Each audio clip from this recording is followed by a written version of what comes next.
I don't want...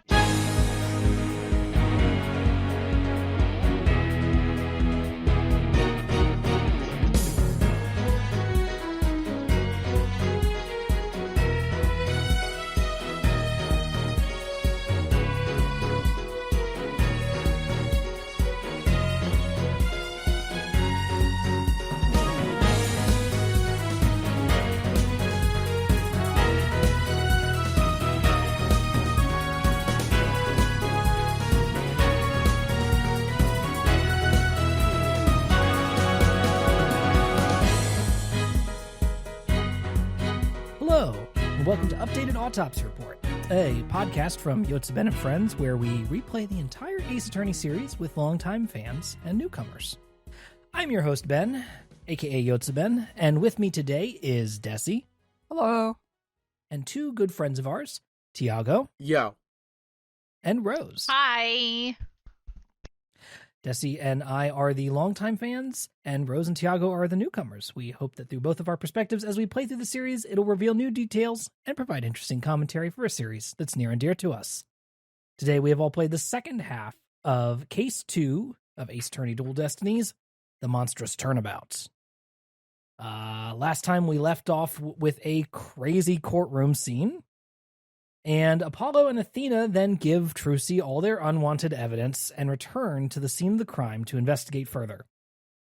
Upon discovering that Apollo's vent theory was impossible, the two begin to investigate other possibilities. They stumble into Florent Labelle, whom they show the blackmail letter to, attempting to get a confession out of him. Labelle destroys the letter in front of them and scampers away, but not before giving Athena some of his private brand of hair dye. The two attorneys, feeling very defeated and very stupid, instead decide to finally enter the forbidden chamber that's been locked this whole time and find a missing Tenmataro staff, missing treasure with a thief's calling card left behind, and a bottle of Labelle's private brand of hand cream. Also, Jinxie sleepwalks, making people think that she's possessed, but it's not really that big of a deal. It really Heading isn't. into court, the two begin to plan to try to drag Labelle onto the stand with much back and forth. Playing their hand cream card unfortunately backfires, as filched it earlier, snuck into the chamber himself. However, they catch Labelle in knowing what a statue looks like before it broke, giving them leverage to pursue. The crew then realizes that they have gotten things backwards, and the amazing Ninetales is actually Mayor Tenma.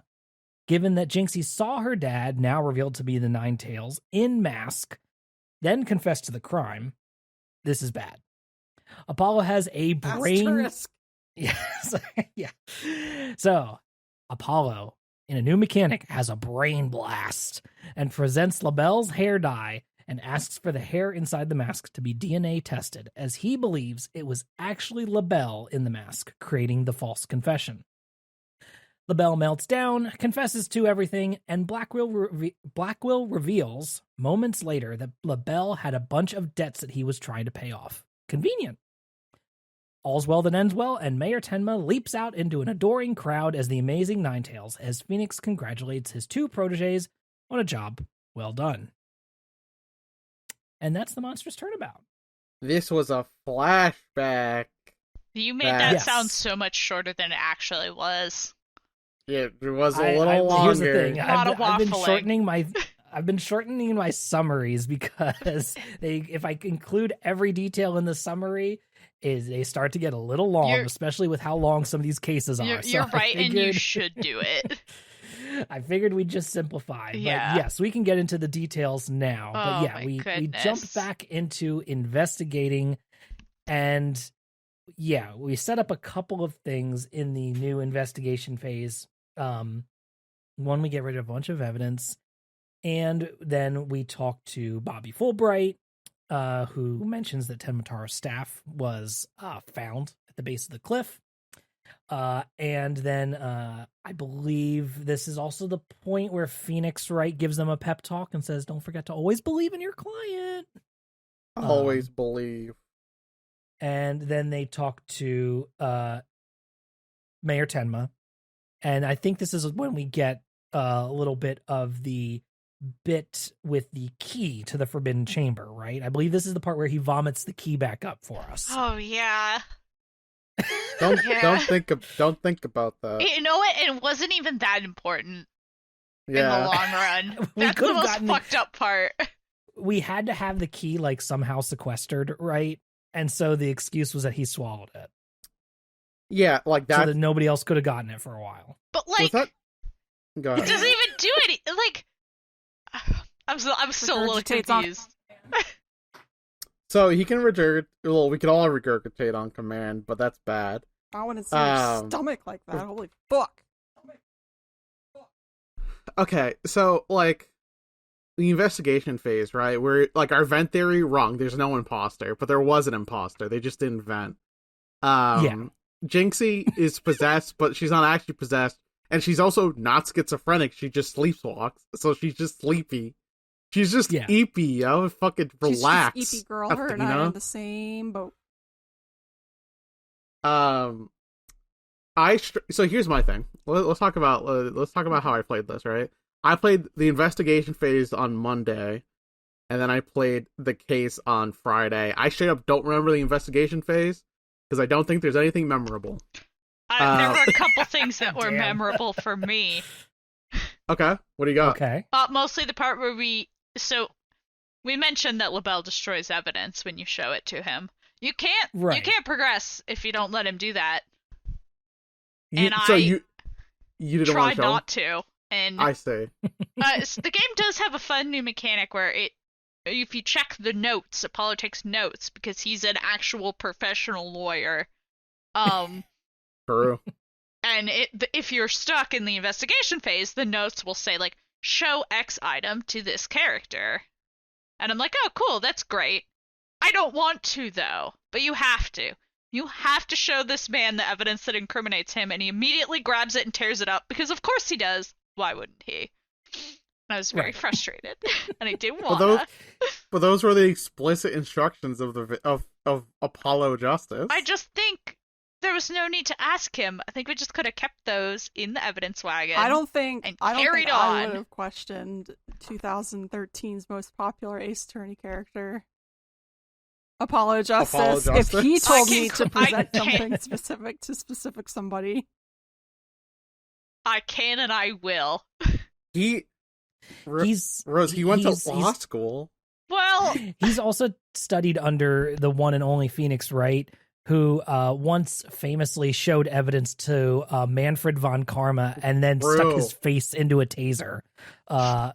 Quite deliberately so. Yeah, I was trying not to do that. I was trying to learn from my mistakes. I didn't get tased, but like, come on. I don't think LaBelle has the heart for a taser.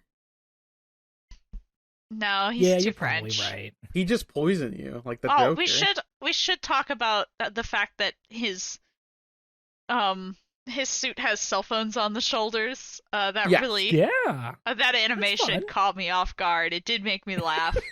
I was scared. It was like a jump scare. Yeah, it was funny. It made me laugh. Cute little character moment. The thing that I recall the most about the investigation phase is that we have to solve the puzzle of how to open the forbidden chambers, because like the actual combination to the forbidden, like you need the key, yada yada, but you also need to like do something in order for to make the keyhole appear. And the solution to this is on the folding screen. And and I didn't know that you had to interact with the folding screen to get it to fold in a specific way. And I was just like, bro, just touch the fucking statues. I could brute force this like Skyrim. Like, just let me get in there, man. Right. Because the thing is that the way to get the lock to appear on the door is to turn these two fox statues so that they're facing each other, which is really not that much of a puzzle. But you have to look at the screen first. You have to look at the screen first and fold the screen in such a way so that it looks, makes the foxes look like they're looking at each other. Before Apollo then goes, oh wow, you got to turn the foxes so that they look at each other. All right, so let me tell you how I handle puzzles. All right, in Skyrim, in Todd's Skyrim, okay, you know how the combination to the vaults was on the dragon claws? Yeah. Mm-hmm. I didn't realize that till 70 hours in. I just brute forced every lock that I came across. I would just go through every combination until I was right. And that's what I would have fucking done if I got the opportunity. it's just video game mechanics where it's like you can't interact with the thing until like some other thing occurs. And I'm like, bro, we know damn well it's about the fucking fox statues. This is a point and click adventure game. Let me point and click. I mean, you're a regular Azuki Kozo over there. To be fair, that is so point and click adventure game. Oh, true. Yeah, you're right. Sheesh. Sheesh. Sheesh. And then we get in, we find like a Tenmataro statue. There's a vent that just goes into the forbidden chambers. So like this chamber is not that forbidden at all. Nothing mattered. There's just another vent. And that's the vent that's relevant. Gotta keep it from getting musty in there. It's irrelevant. Get it? Ah. Yeah. So we find the hand cream here, but it turns out that Filch was here because he was just trying to steal the treasure because he's a thief, and I don't know why we hired. You know, we really hired the fox to guard the hen's nest or whatever, the hen house, or the tanuki, I guess. God, fuck, dude, this investigation phase. I'm trying to remember it all. But we find the hand cream laying right there on the floor. We find the hand cream. We find a statue of Azuki Kozo. And this is Filch's great. You put out how many greats you want, Pappies, in there. I think he just says great grandfather. Actually, I think it was like literally just my great grandfather. It's way less greats than you thought. It is way less greats than he wasn't that great. He stole it, and then there's no fucking treasure. There's nothing in this fucking room except a bunch of fucking staffs, some gold on it, a Tenmataro statue, and some fucking hand cream. It turns out Filch was here. The statue looks pretty cool. Cool statue. Yeah. Shin Megami Tensei Demon. Cool art. Yeah. Yeah, looks cooler in 3D. I bet. We would never know because we played on the 2DS. Yeah, I would never have turned on the 3D. Sorry, Nintendo. Mr. Nintendo, my eyes hurt. Yeah. Right. And that's why I need the second dimension right where it is. Did we do anything else in the investigation phase? I sure don't remember. Talking. Lots of talking. You do a little bit more talking to Filch because you get the bit where LaBelle is coaching Filch on what to say in court. 100%. Again. And then you also kind of do the bit where you disprove that Filch believes in the superstitions. Oh yeah. Like about Tenmataro.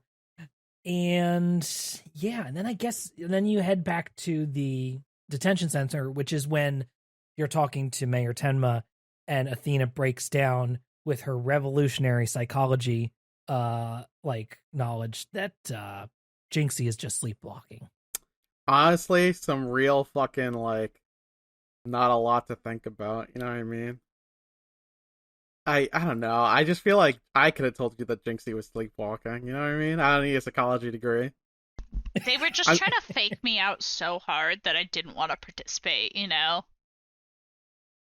Yeah, it did feel like, right, like we listen, we saw LaBelle in the intro video. We know it's him. So to try to do this thing where it's like, well, now you got to possibly do a little bit of defending of Jinxie, you know, because Mayor Tenma's going to fall on his sword to protect his daughter. So you got to kind of attack on both fronts. But it doesn't quite click, I feel like. And yeah, the sleepwalking thing feels a little half baked, right? Yeah. I kind of wish there was a different reason to suspect her other than she sleepwalks and thus people in the village think she might be possessed. You know, it's like, okay, well, sure. But lots of people sleepwalk. I don't feel like it's, you know. I feel like we have sleepwalked as characters. You know what I mean? I feel like Phoenix Wright's sleepwalking is not out of the fucking norm. See, I thought that was a weird way for you to know about how I used to sleepwalk as a child. No, I didn't, but congratulations. Well, now all the internet knows. Now all of the internet knows you slept walk, Rose. It's okay. I got better. The very last thing that we do before court in the investigation segment is when you finally get to use your bracelet because there's no more fucking hawks around. And Apollo's like, finally, I can use my bracelet. Hawk homophobic moments. And you talk to Jinxie about her secret that she's been hiding this whole time, which is that she heard her dad confess to the murder, right? Yes. Her dad turned to her, apparently, when she ran in the first time and saw him there, in the chair. He turned to her supposedly and said, "Forgive me. I killed the alderman," And that's why she didn't want to say anything, because he confessed right to her, which is, it's convenient that was held until the day too.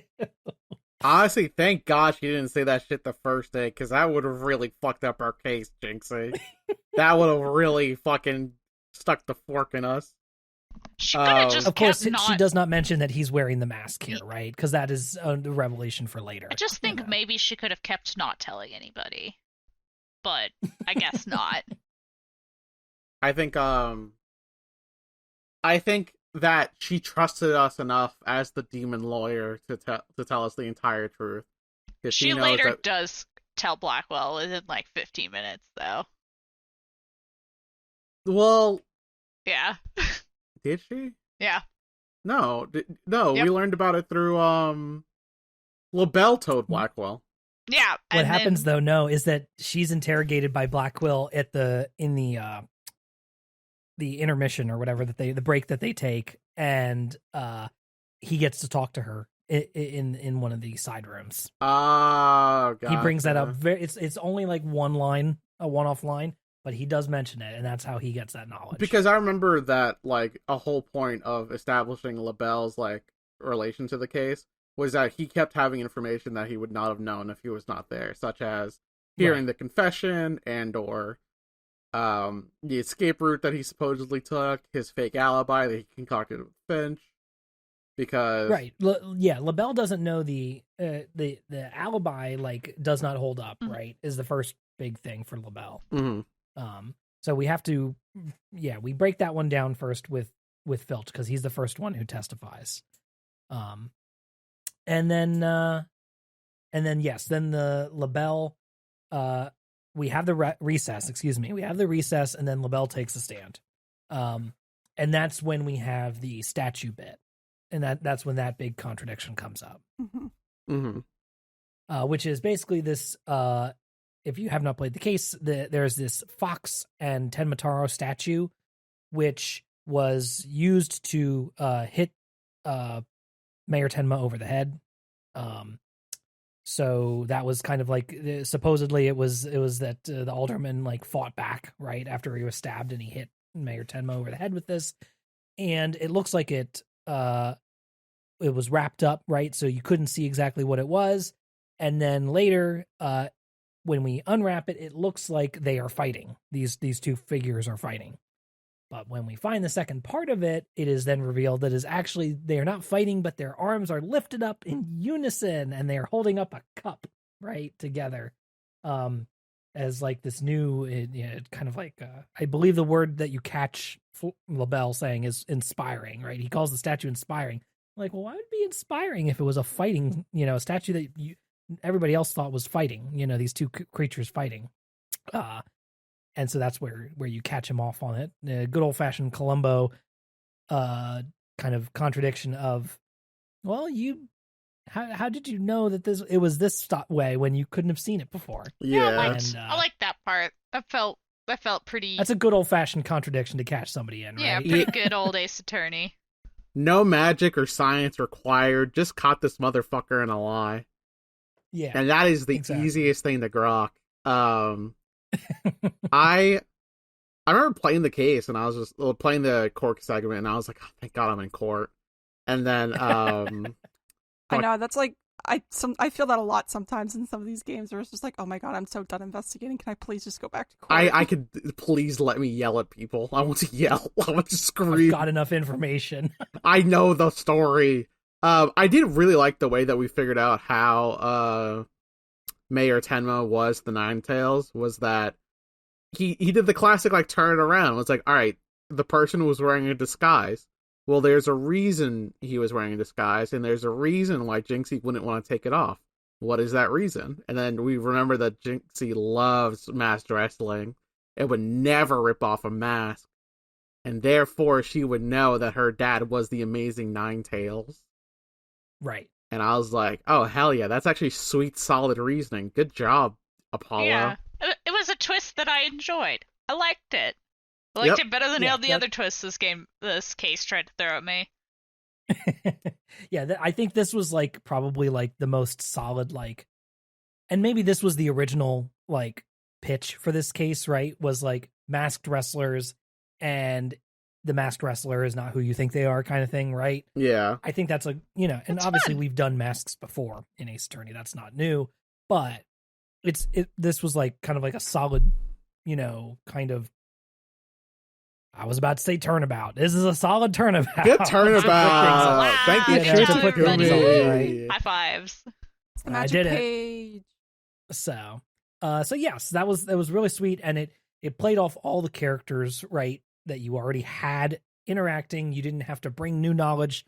You literally just had to think about everything that was laid out in front of you and turn it around again and figure out why it would be the opposite way, Is this when we use that new mechanic? I remember that new mechanic and being like, what the fuck is happening? And then I felt when like it was I was done, getting hit in the head with a brick.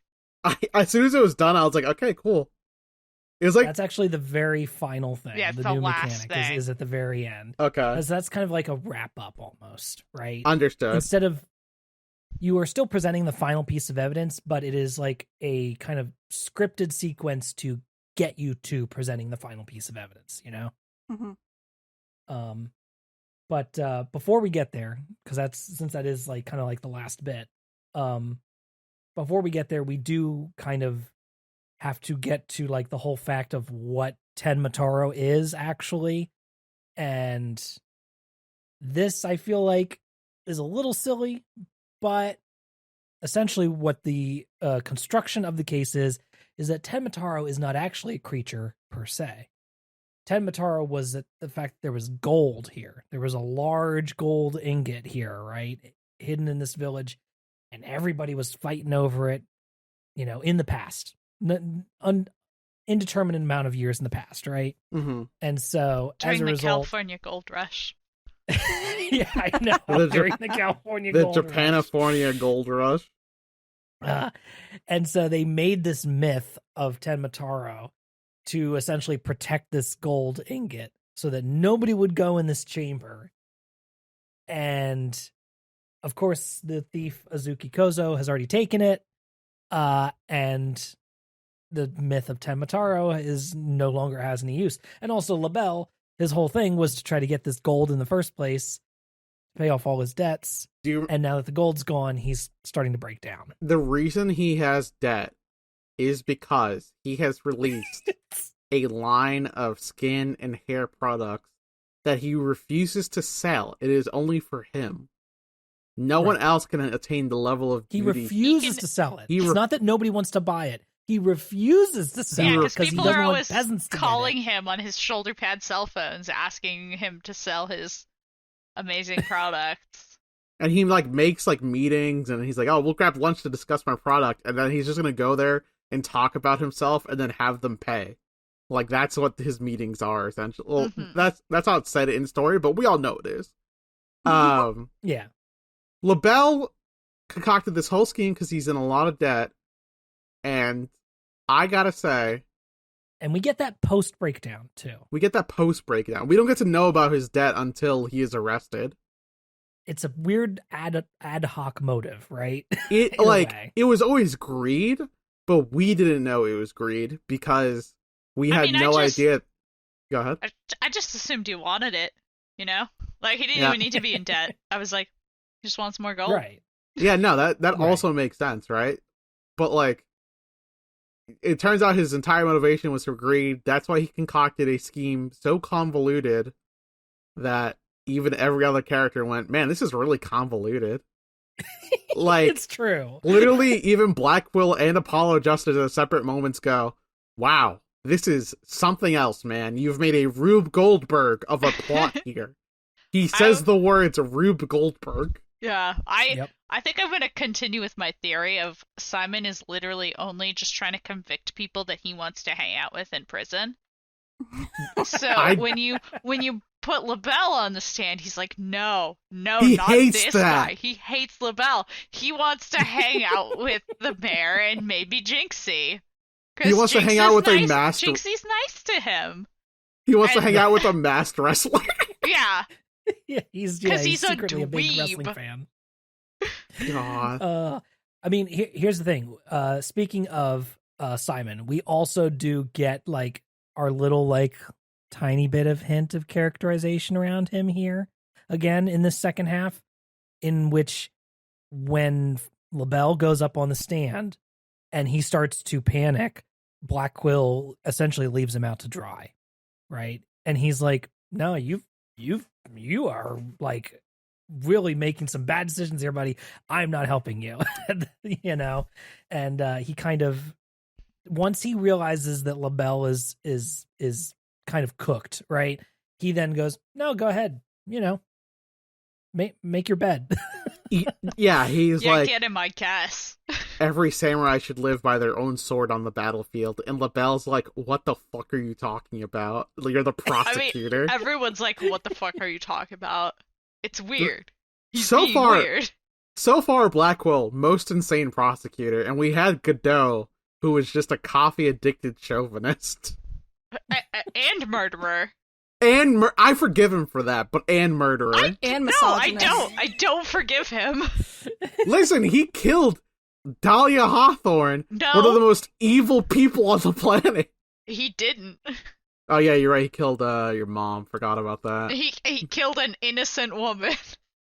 Yeah. Yeah, but like, what murder? You know, like my guy Godot, An innocent woman. She knew. Welcome to Updated Autopsy Report, where we rank the least blameless murders in the Ace Attorney series. All right, Some first people of all, have been from valid. beginning to end. Dahlia was free my man, most normal valid murderer. Free my nan, Acro, and Godot, two of the most innocent people. No, not comparable. What do you mean? I'm gonna release a ranking of like killers I forgive and then killers I don't forgive. We're gonna get in trouble for Regina hating again, Tiago. Dude, Regina is going in the don't forgive. Like, I don't care. All right, going back to this case real quick. I don't forgive Florent LaBelle. He's going in the don't forgive. So his breakdown, right? Yeah, into the garbage bin. So you call him out on the fact that he's broke, and that this hurts him so much he dies.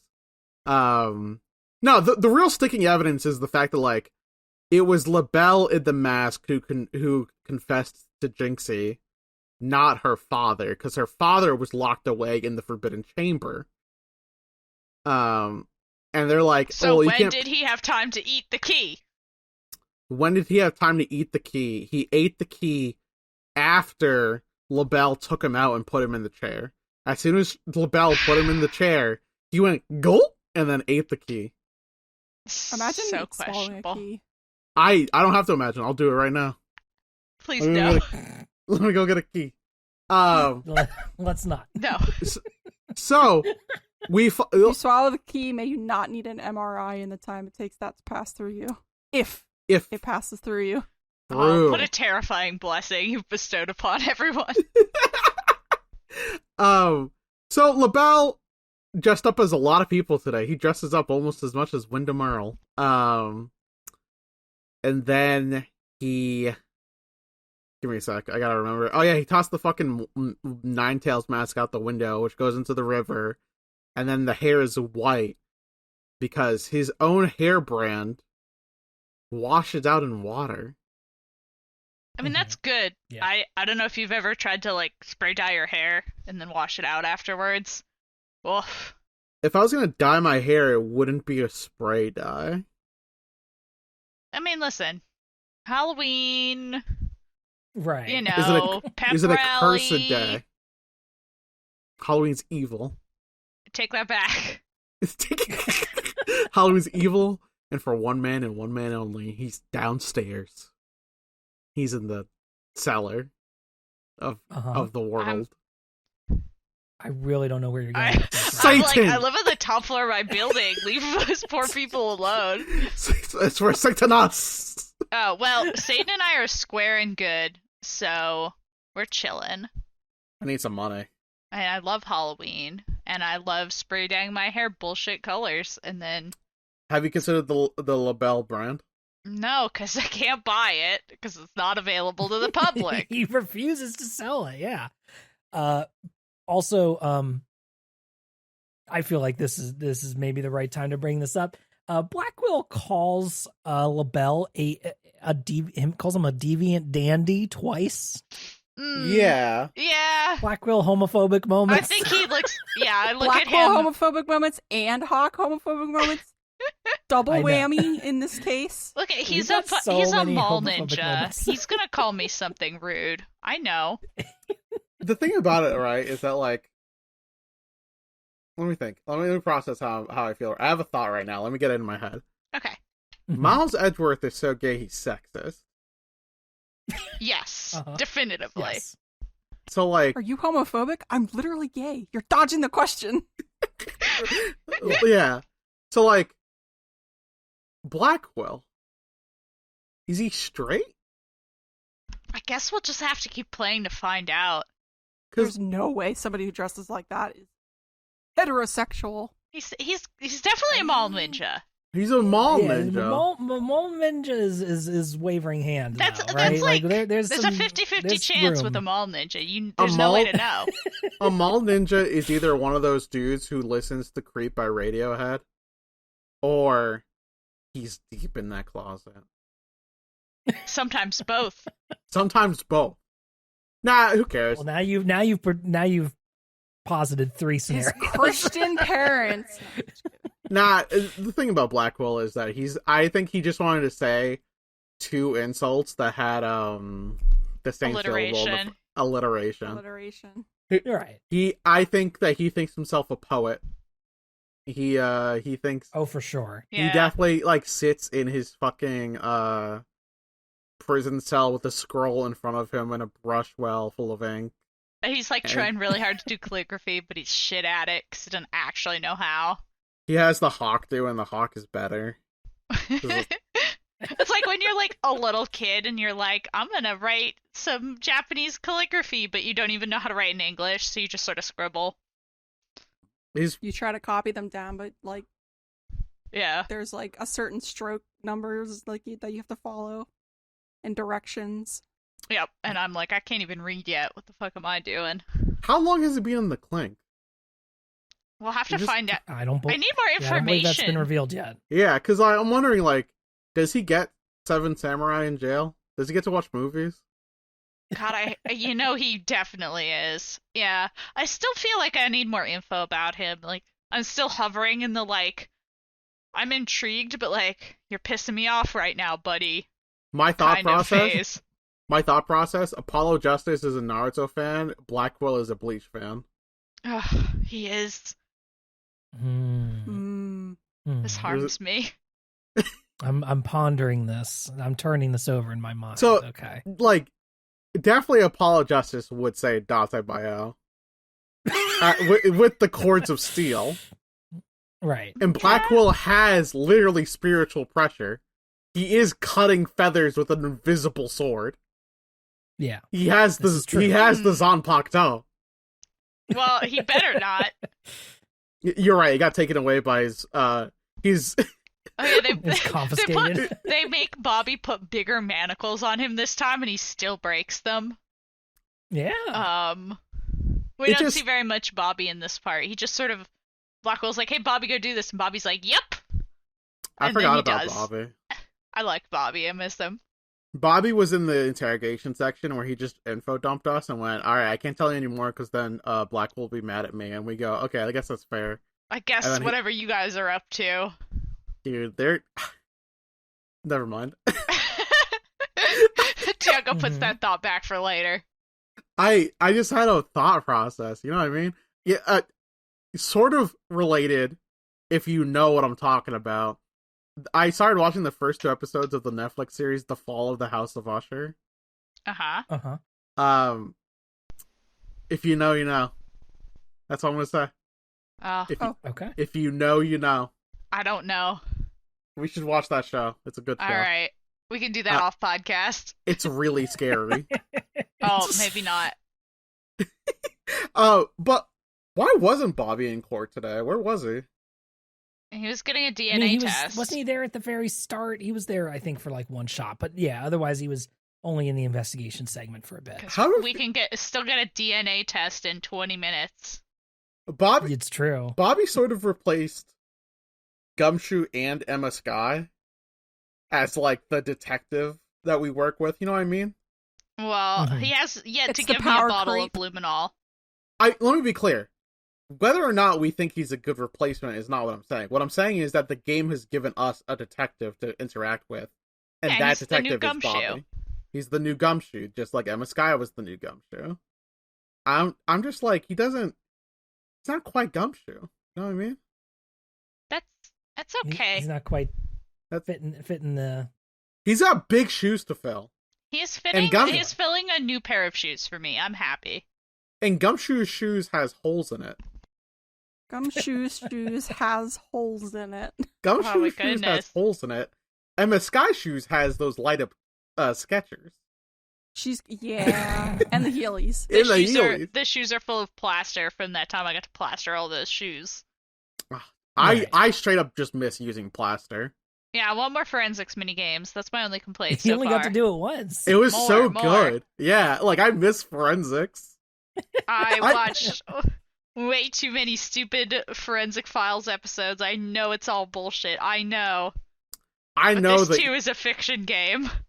You could tell the weight of somebody by checking the decompression of when they stepped on a tomato. I think about that a lot. That was from a Forensic Files episode I watched with Rose. It was so wild. Bullshit. I agree, and they should let us do that for this game. Yeah. If ghosts are real, so is forensic. Yeah. What about didn't we do a new mechanic at the end of the court case? What was that mechanic about? Yeah, I was about to bring us around to that. Yeah, Brain Blast. That's not what it's actually called. Jimmy Neutron Brain Blast. It is actually called. Hang on here. I think they should call it Jimmy Neutron Brain Blast. It is called revisualization. That is what it's formally called when they talk about it in interviews and that sort of thing. They call it revisualization. When you see so yes, this is the thing. Yeah, this is like you get this like red light, this like red thread essentially, like beam like kind of going right across the character's forehead. It zooms in, kind of on their face, right? And you get a new track that plays. There's like this little piano track. They put it over top of Apollo's head because his forehead is the biggest and has the most room. His forehead's not even that big. The biggest canvas. It's the largest forehead we have available. I just think it's normal sized. So you get 3 multiple choice questions that the game asks you, right? You have to pick between these 2 options, and it will then push you forward to the next one, and you cannot fail this, right? It will just push you through to the end bit. You're like, no, that's not and right. Then give you the like new revelation that the character is about to, put together. Mm-hmm. And then you have to present a new piece of evidence based off of that.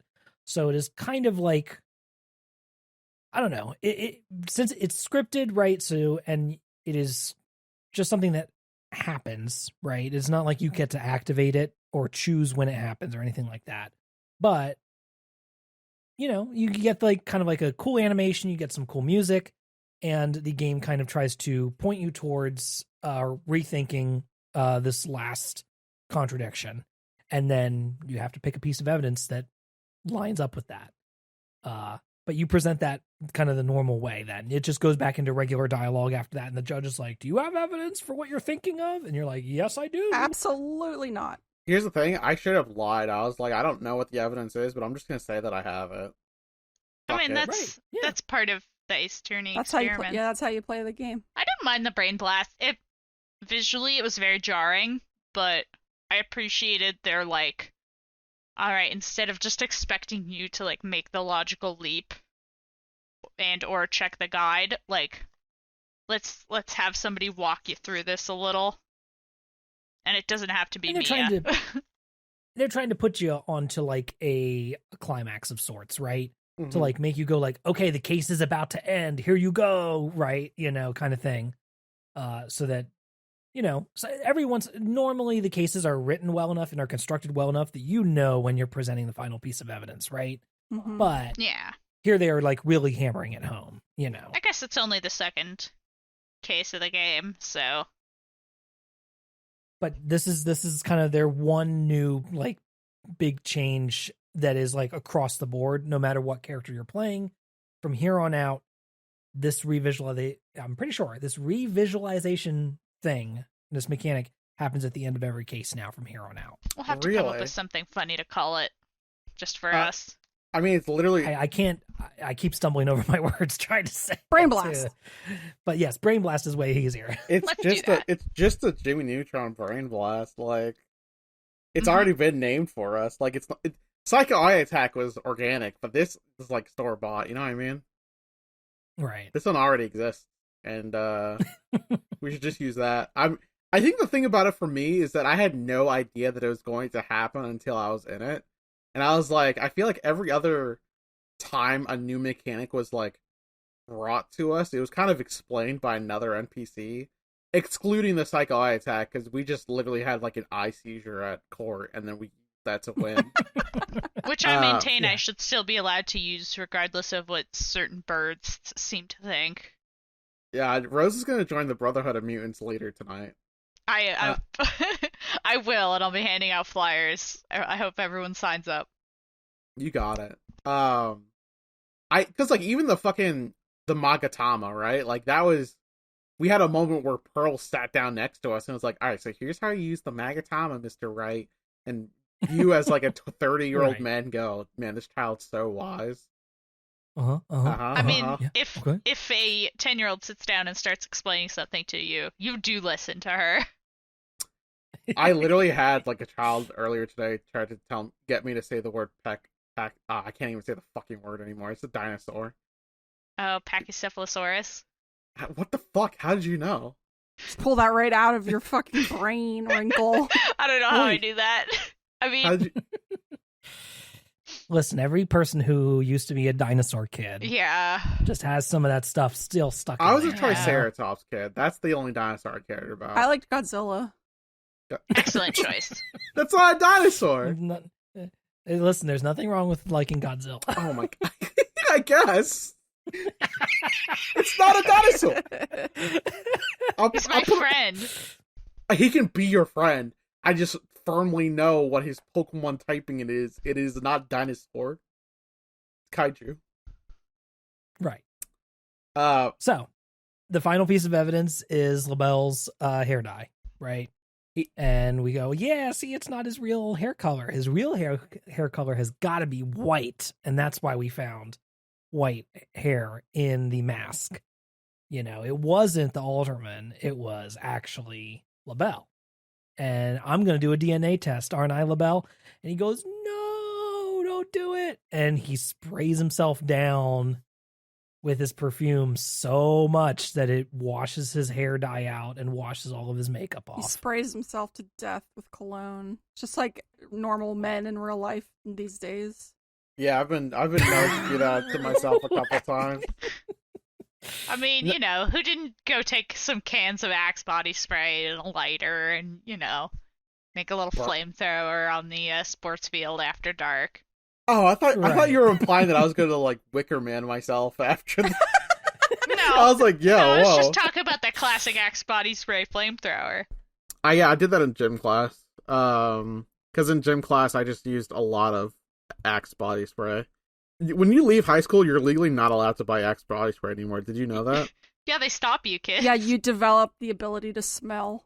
No, the CVS stops you. Like, they fucking... the guy will... They card you, but it's backwards. Exactly. Right, yeah. It's like Build-A-Bear. You can only go in there if you have a child with you. Or like the Lego I Lane can Discovery confirm Center. that you do not have to have a child to go in there, because they will still make you do all of the stuff. What's all of the stuff? What are you talking about? they still make you make a wish and my wish is that this was fucking over. Give me my goddamn bear. Like, I'm just here for the Pokemon bear. Give it to me now. Those poor boys. That's what they have to do. I know. Listen, I'd slip him $5 to not say anything. That's true. There you go. Then everybody wins. They never know when you're one of those awful secret shopper people. I'm just handing them $5 to leave me alone while I make a bear. I want my next Ace Attorney case to be in a Builder-Bear workshop.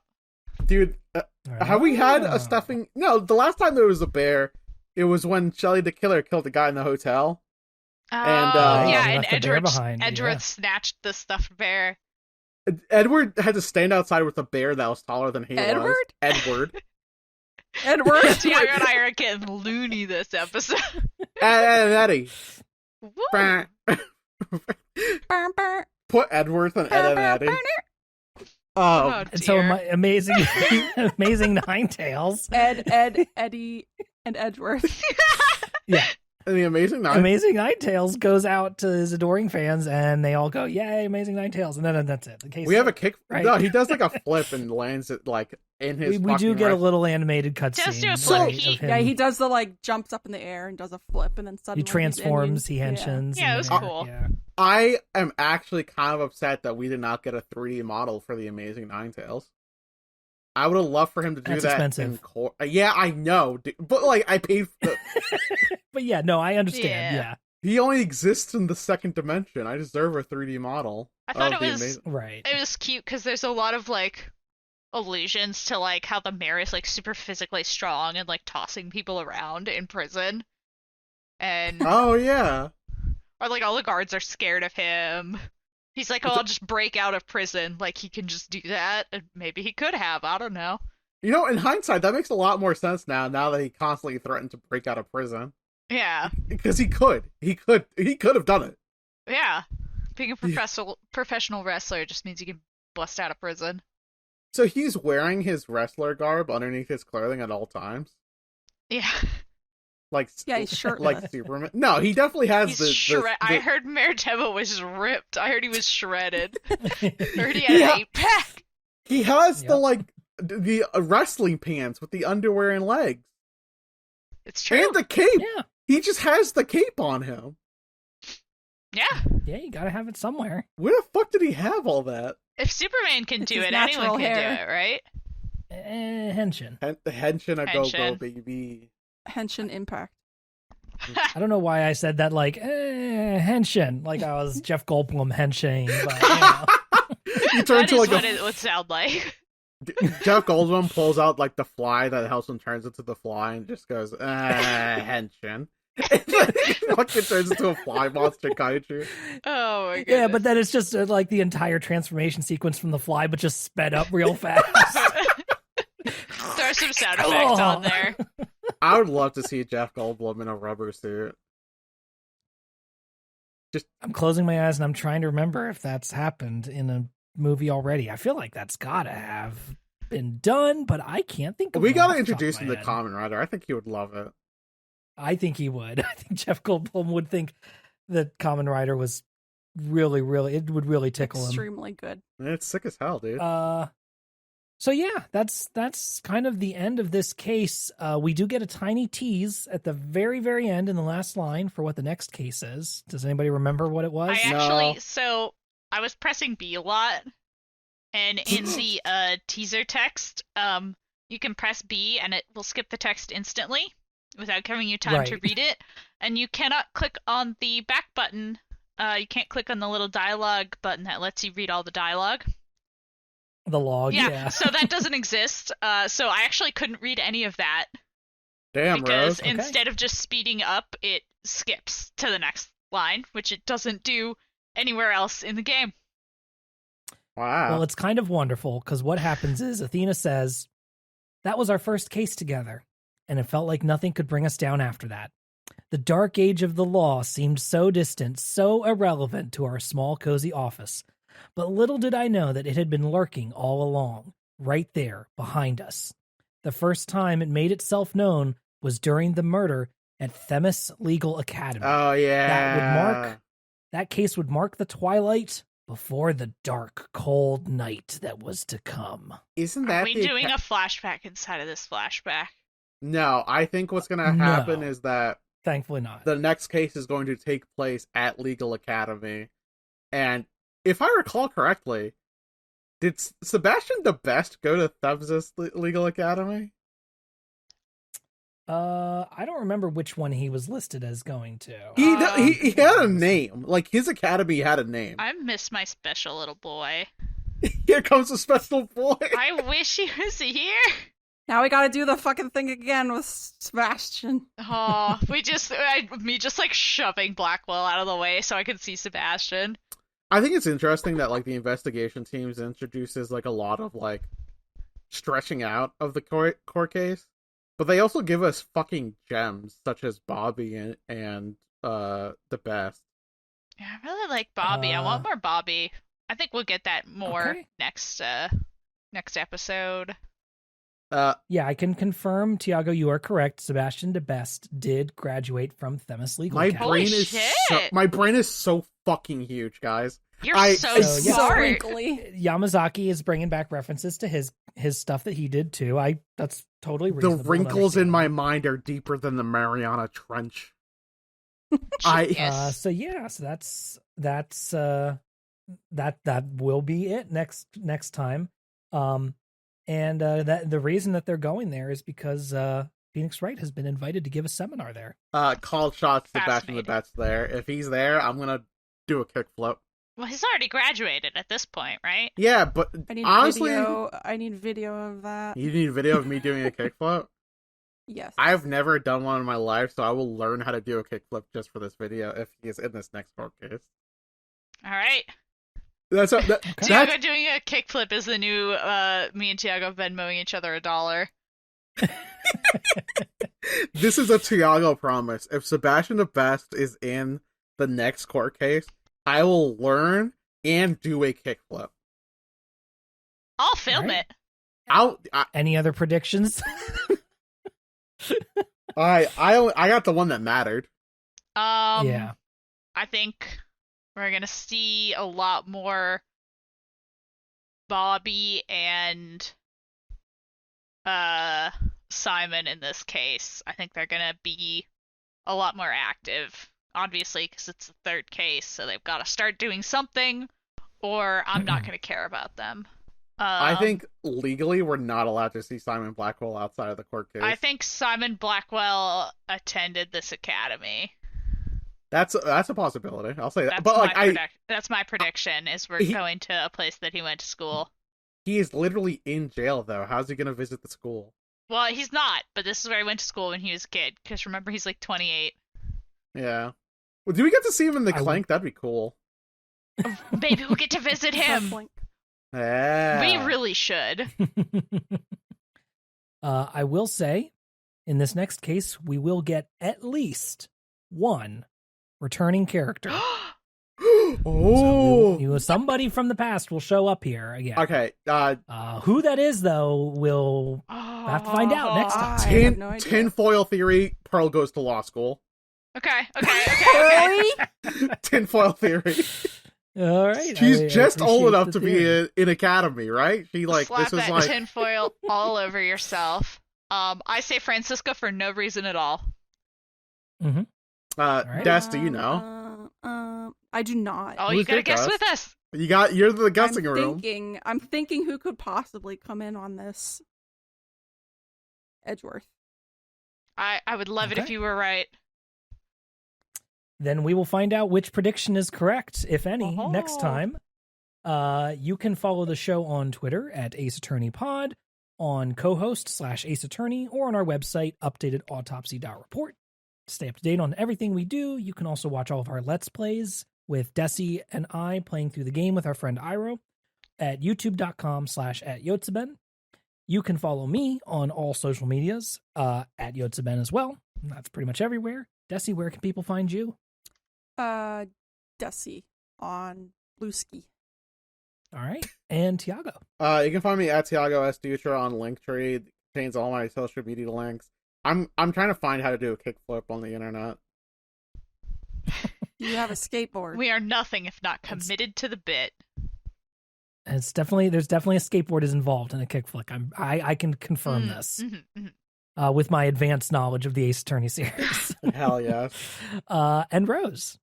You can find me at Rose Nonsense on Tumblr and sometimes co-host, and eventually on Blue Sky someday. Who knows? Where in hopefully all those places you'll be able to purchase my art in exchange for money. Buy Rose's art. Buy Rose's art. You know, if you want to. It's pretty cheap. Do it. Yeah. All right. Thank you so much for listening. We hope that you will rate and review us on Apple Podcasts or your favorite podcast platform. Next week, 2 weeks from now, then we will be playing the first half of Dual Destinies Case 3 Turnabout Academy. See you next time. Bye. Bye. Bye. Bye.